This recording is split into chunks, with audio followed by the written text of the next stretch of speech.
What is up, what's up mga lakay? Good morning again. For today's video mga lakay, bibiyahe tayo ng Cato, Infanta, Pangasinan para mag-deliver ng ating authentic Ilocos Empanada. So ang layo na nang naaabot ng ating authentic Ilocos Empanada mga lakay. Kaya sa mga hindi pa nakakatikim dyan, gustong matikman ang Ilocos Empanada na hindi nyo na kailangan pang mamasahe or hindi nyo na kailangan mag-travel ng Ilocos dahil kami na mismo ang nagdala ng kanilang pinagmamalaking produkto dito sa bayan ng Santa Cruz. So ayun mga lakay, sa mga gustong mag-order, PM nyo lang yung aming Facebook page, Iolos Food Corner, Santa Cruz, Zambales. Ayan, so welcome Infanta, Pangasinan. Andito na sila Lakay Moto. Dinayo na kayo ng aming authentic Ilocos Empanada. So bakit namin siya tinawag na authentic mga lakay? Siyempre, gayang-gaya namin. Yung pinaka main ingredients namin na longganisa ay galing mismo sa Ilocos mga lakay. Bagong-bago to sa panlasa nyo mga lakay, promise. Kung nagsaasawa na kayo sa araw-araw na merienda like burgers, pizza, takoyaki, shawarma, so ang dami nyo na, halos lahat common na merienda na yan sa araw-araw mga lakay. Pero tikman nyo to. Tikman nyo itong aming pinagmamalaking authentic Ilocos Empanada. So kami lang meron yan mga lakay. Nagpas na tayo ng barangay ng Cato. Hindi kasi natin kabisado dito mga lakay. Kaya tatawagan muna natin si customer, magtatanong muna tayo. Ma'am, pwede pong magtanong? Saan po dito yung school ng Cato po? Ito. Thank you po. Ayan. So dito lang pala yan mga lakay. Itong school na to. So, tawagan na lang natin. Hello? Hello po. Hello ma'am, good morning. Ma'am, yung delivery po, yung sa empanada po. Ay, nandiyan ka na po, sir? Dito po mismo sa tapat ng school ng Cato. Aba. Apo ma'am, yung kulay green na gate. Sige po, sir. Kalabas na po. Okay ma'am, thank you po. Ngayon sa palabas na daw siya mga lakay. Ito yung empanada natin. Dito tayo sa elementary school ng Cato.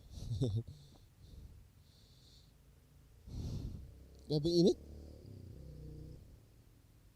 Ay, ayan si ma'am.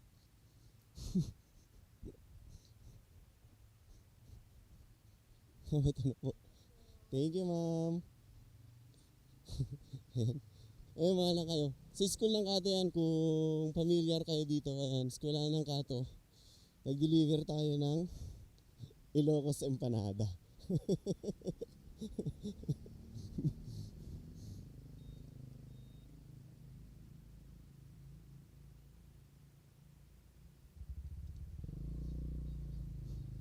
Ayan mga lakay.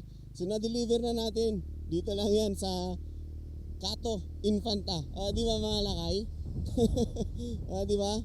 So ang layo-layo ng narating ng ating Ilocos Empanada. So sa mga gusto magpa-deliver, i-message nyo lang yung aming Facebook page, Iolos Food Corner, Santa Cruz, Zambales. Ayan. So meron siyang nakalagay na Santa Cruz, Zambales mga lakay kasi meron din tayong Iolos Food Corner sa Olongapo City. Dalawa po yung, hindi po siya branch, hindi ko po siya tinatawag na branch mga lakay kasi nasa bahay lang naman tayo. So sa lahat ng magtatanong kung saan po yung location namin, sa Barangay Malabago lang kami mga lakay. Barangay Malabago, Santa Cruz, Zambales. So usually mini-meet up lang namin kayo sa highway mga lakay kasi sa ngayon wala pa kaming physical store. So nasa bahay lang kami mga lakay, more on online orders lang kami. And kaya kung gusto nyo magpa-deliver or pick up, message nyo lang yung Facebook page namin mga lakay. So soon, sana makakuha rin tayo ng pwesto balang araw mga lakay. Pero sa ngayon, tsatsagain muna natin yung pagdi-deliver. Tsaka online orders muna tayo sa ngayon mga lakay. So ayun lang mga lakay. Shinare ko lang sa inyo yung delivery natin from Malabago, from Santa Cruz, Zambales going to Infanta, Pangasinan. Ayan. So ang layo ng narating ng empanada natin mga lakay. Kaya maraming salamat mga lakay sa mga sa mga bumili, i-share nyo naman yung experience nyo sa aming empanada mga lakay para ma-encourage natin yung mga gusto pang bumili or gustong tumikim ng ating authentic Ilocos empanada. So ayun lang mga lakay, maraming salamat, maraming salamat sa support.